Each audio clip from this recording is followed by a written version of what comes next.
देवघर नगरी में आपका स्वागत है। रास्ते की जानकारी के लिए कृपया 1 दबाएं। प्रशासन की सहायता पाने के लिए कृपया 2 दबाएं। मेडिकल सुविधा पाने के लिए कृपया 3 दबाएं।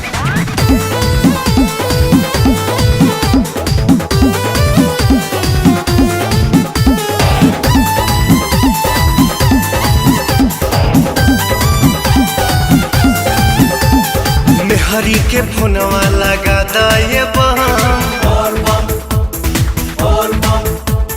खोजत खोजत परेशान बानी हम। हरी के फोनवा लगा दे खोजत खोजत परेशान बानी हम। अचके में नजर भटक गइल अतने देरी में घटना घट गइल हथवा छटक गइल एहू कंवरिया पकड़ मेहरी के फोनवा लगा दे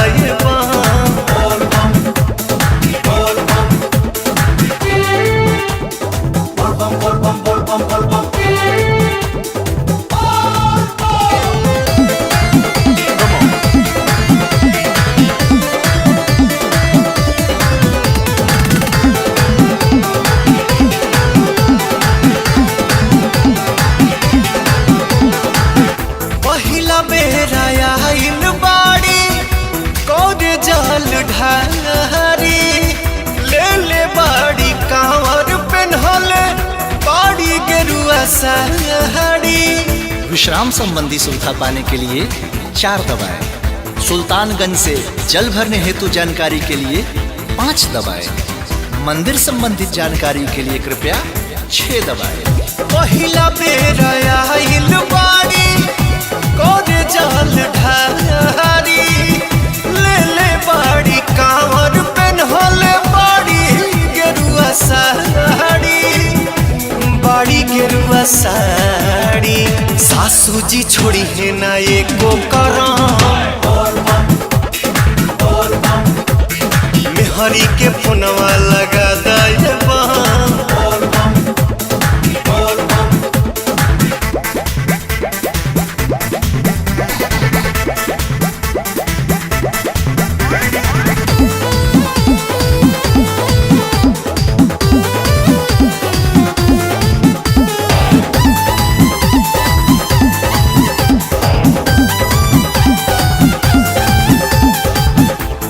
हरी के नाम हमरा हौवे पनपतिया एक गोटा पाउन का से कराई दतु बतिया।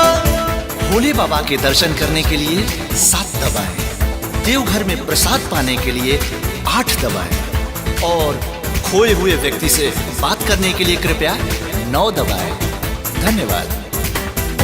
मेहरी के नाम हमरा हौवे पनपतिया कोटा पाउन का से कराई दतु बतिया कराई दतु बतिया। पवन राजा के उ हइल हमर धनवा के फोनवा लगा दे